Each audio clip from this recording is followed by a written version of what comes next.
A visita à Casa Videira será no dia 25/11.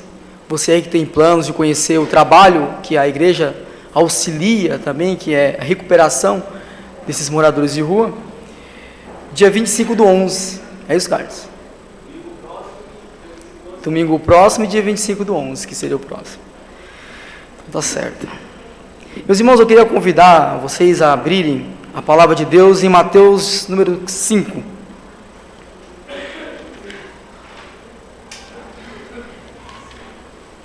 Mateus de número 5.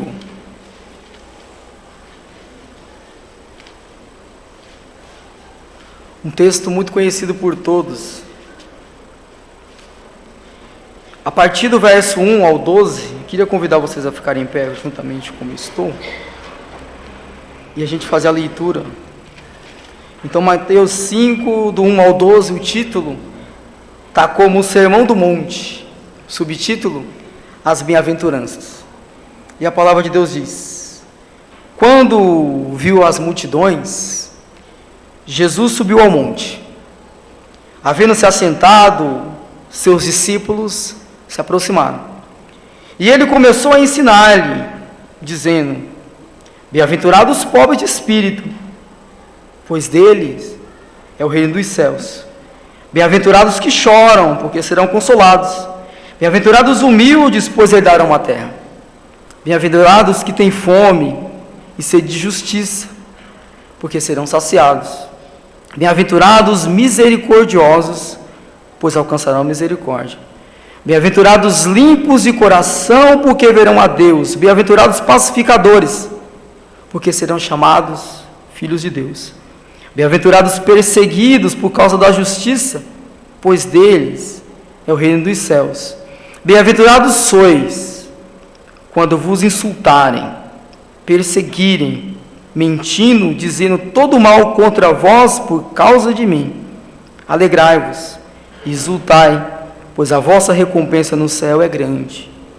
Porque assim perseguiram os profetas que viveram antes de vós. Vamos orar mais uma vez. Senhor, fala conosco essa noite. Nós, como igreja tua, precisamos ouvir tua voz, precisamos saber a tua direção, precisamos saber a tua vontade para assim poder vivê-la. E hoje o Senhor tem a oportunidade, mais uma vez, de nos ministrar por meio da tua palavra. Nos ministrar ainda mais, porque também fomos ministrados no louvor. Que o Senhor abençoe, Pai, esse momento, e que o Senhor faça nesse momento a tua vontade, para a glória do Senhor, em nome de Jesus. Amém. Vocês podem se assentar.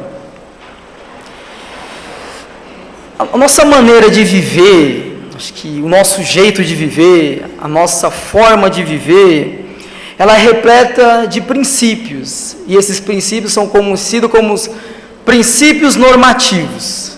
São princípios que norteiam, são normas que dão sentido à nossa vida, dão direção à nossa vida.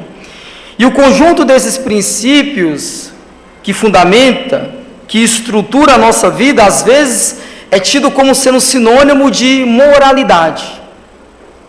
Então esse conjunto de normas, esse conjunto de princípios soa para nós muitas vezes como sendo sinônimo de moralidade, ou seja, o conjunto de regras necessárias para o estabelecimento de uma sociedade, o conjunto de regras necessárias para o estabelecimento de uma cultura, o conjunto de regras necessárias para o estabelecimento de um grupo. Então olha só que é a importância desse conjunto de princípios normativos que fundamenta a vida.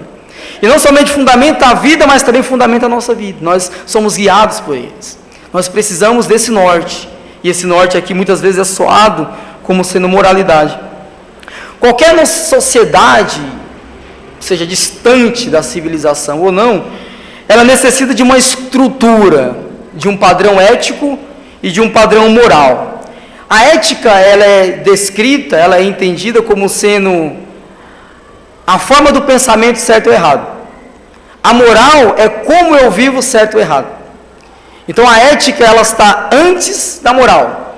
A moral é o pensamento certo ou errado. Não, a ética é o pensamento certo ou errado, e a moral é essa vivência certa ou errada. A questão aqui é que todos nós precisamos.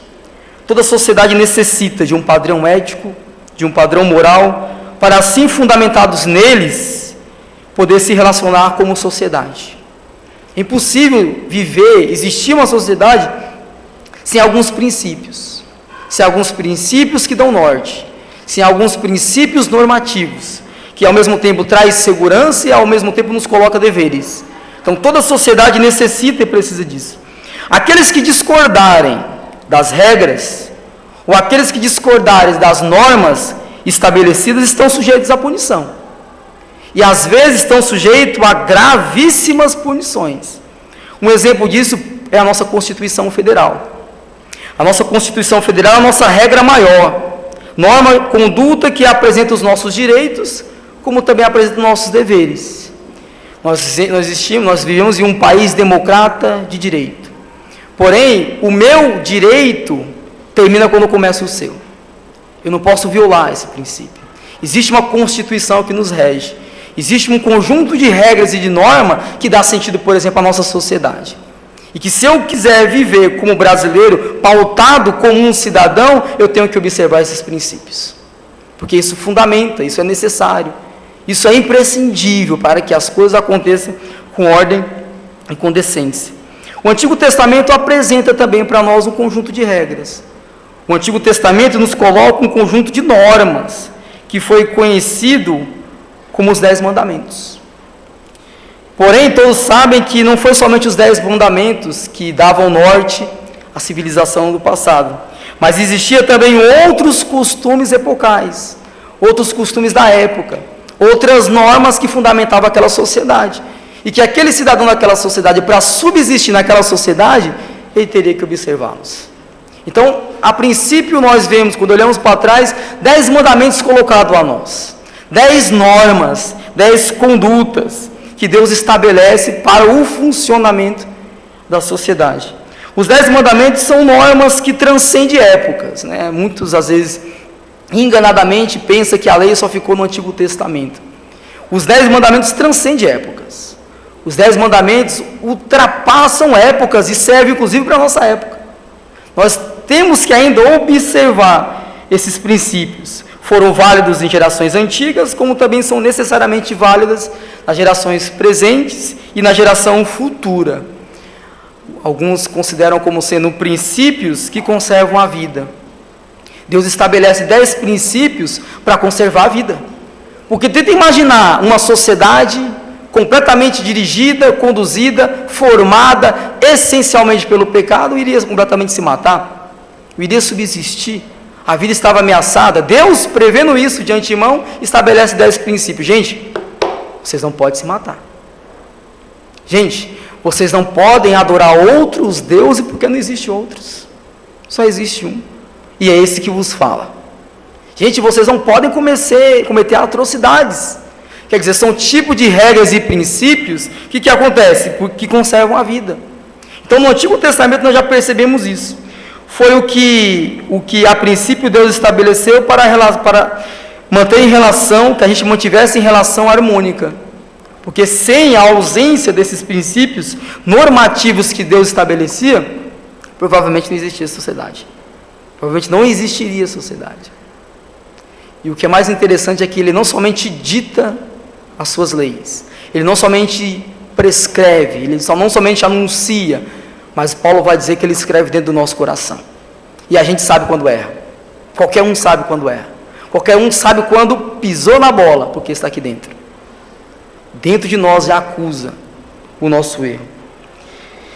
Ele veio, no caso de Jesus, como a lei era impossível de ser cumprida, como eu e você não tínhamos capacidade de cumprir essa lei, essas regras, essas normas que Deus estabeleceu, era necessário que alguém viesse e cumprisse isso por nós.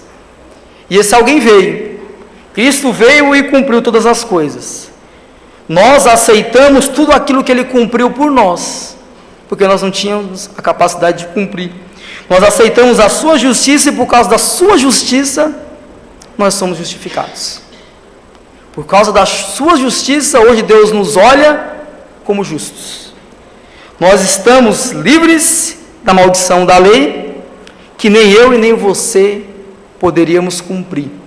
Então era necessário que ele viesse e cumprisse isso por nós. E por causa dessa justiça, hoje nós somos justificados. Porém, de certa forma, a lei, como eu disse, ela continua a fazer parte da nossa vida. Bobagem nossa de achar que ela só foi para o Antigo Testamento. A gente esquece que ele veio cumprir e não abolir a lei. A gente esquece que ele veio viver e não jogar fora a lei. Então ele cumpre essa lei. E essa lei continua a fazer parte da nossa vida. Não mais como exigência em cumpri-la em sua